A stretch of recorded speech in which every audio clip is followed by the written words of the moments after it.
ప్రభువైన యేసుక్రీస్తు నామంలో మిమ్మల్ందరినీ ప్రేమతో ఆహ్వానిస్తూ ఉన్నాను. మనిషికి దేవుడు ఎన్నో ఆధిక్యతలు ఇచ్చాడు, ఎన్నో అర్హతలు ఇచ్చాడు. దేవుడు నాకు ఈ అర్హత ఇచ్చాడు, నాకు ఈ ఆధిక్యత ఇచ్చాడు, నా జీవితంలో ఇది మేలు చేశాడు, కలిగి ఉన్నవన్నీ కూడా నా దేవుడే నాకు ఇచ్చాడని దేవునికి మనము కృతజ్ఞతాస్తుతులు చెల్లిస్తూ జీవిస్తూ ఉన్నప్పుడు ఇంకా మనం దీవించబడతాం. అయితే దేవుడిచ్చిన అధికారాన్ని, అవకాశాన్ని దుర్వినియోగం చేసుకోవడం ద్వారా ఎంత నష్టపోతామో వాక్యంలో మనం విందామా? యెషయా గ్రంథము 14వ అధ్యాయం 12, 13, 14 వచనాలు వినండి.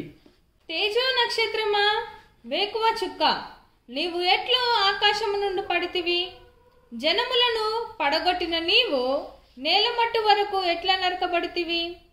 నేను ఆకాశంలోకెక్కిపోయేదను, దేవుని నక్షత్రములను పైగా నా సింహాసనమును హెచ్చింతును, ఉత్తర దిక్కుననున్న సభాపర్వతము మీద కూర్చుందును, మేఘమండలము మీద కెక్కుదును, మహోన్నతితో నన్ను సమానునిగా చేసుకొందునని నీవు మనసులో అనుకొంటివి కదా.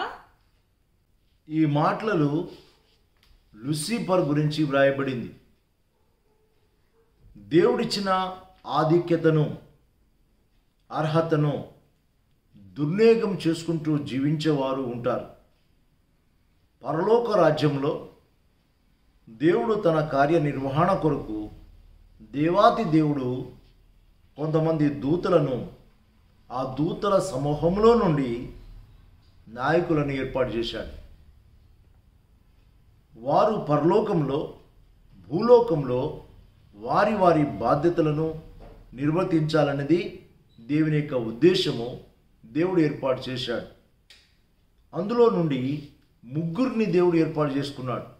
ఆ ముగ్గురు ఎవరనగా, నెంబర్ 1 మికాయేలు దూత. ఈ దూత కాపాడే దూత. నెంబర్ 2 గాబ్రియేల్ దూత. గాబ్రియేల్ దూత వర్తమానాన్ని అందించే దూత, ప్రభు యొక్క వర్తమానాన్ని ప్రజలకు అందించే దూత. Number 3 Lucifer. లూసిఫర్ స్తుతి ఆరాధన నడిపే గొప్ప నాయకుడు, నడిపే దూత. ఈ ముగ్గురు కూడా వారి వారి బాధ్యతలను సక్రమంగా నిర్వహిస్తున్న సమయంలో లూసిఫర్ అనే ఈ దూతలో గర్వము, అహంకారము, అధికార వాంఛ పుట్టింది. నేను దేవుని కన్నా ఏమి తక్కువ అనే మనసులో గర్వించాడు. అందును బట్టే దేవుడు ఈ మాటలు రాయించాడు. యెషయా గ్రంథము 14వ అధ్యాయము 12, 13, 14 వచనాల్లో మనం చదివినట్టుగా విన్నట్టుగా దేవుడు రాయించాడు. ప్రియులారా, దేవుడు నీకు ఇచ్చిన ప్రతి బాధ్యతను సక్రమంగా, క్రమంగా నిర్వర్తించాలి. మాదిరికరంగా, దీనులుగా ఈ లోకంలో మనం జీవించాలి. దేవుడు నీకు ఇచ్చిన బాధ్యత కావచ్చు, ఈ లోకంలో ఏదైనా కావచ్చు, అదంతా కూడా దేవుని ద్వారా నాకు అనుగ్రహించబడిందని దేవుని మహిమపరుస్తూ మనం జీవించాలి. లేకపోతే దుర్వినియోగం పరిచిన వాళ్ళం అవుతాం. ఒక భర్తగా నీ బాధ్యతను సక్రమంగా నిర్వహిస్తున్నావా? ఒక భార్యగా నీ బాధ్యతను సక్రమంగా నిర్వర్తిస్తున్నావా? బిడ్డలుగా మీ బాధ్యతలను మీరు నిర్వర్తిస్తున్నారా?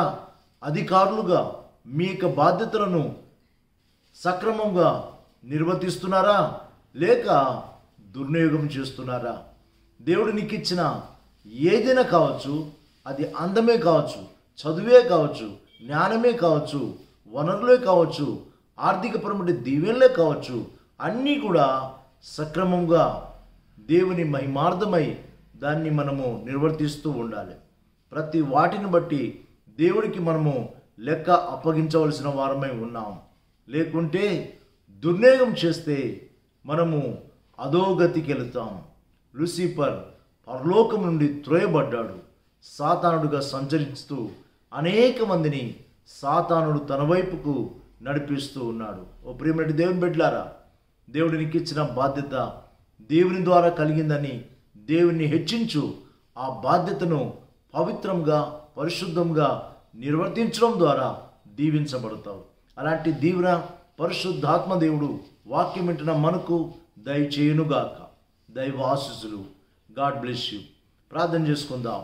ప్రేమ కలిగిన తండ్రి, మహోన్నతుడైన మా ప్రభువా, ఈ లోకంలో మీరు మాకిచ్చిన ప్రతిదీ నాయన మీరిచ్చిన నాయన ప్రభు బాధ్యతని దాన్ని ఎంతో పవిత్రంగా నిర్వర్తించాలని మీరు ఇష్టపడుతూ ఉన్నారు. మీకు స్తోత్రం ప్రభువా. మీరిచ్చిన బాధ్యతను నిర్లక్ష్యం చేయడం ద్వారా, దుర్వినియోగం చేయడం ద్వారా లూసిఫర్ ఎంత నష్టపోయాడో పరిశుద్ధ బైబిల్ గ్రంథంలో మీరు రాయించారు. నాయనా ప్రభు, మీరిచ్చిన బాధ్యతను క్రమంగాను మర్యాదగాను మీ నామానికి మహిమకరంగా మేము నిర్వర్తించి నాయన జీవించే కృపను దయచేయమని యేసు ప్రభు పేరిట ప్రార్థిస్తున్నాం తండ్రి. ఆమేన్.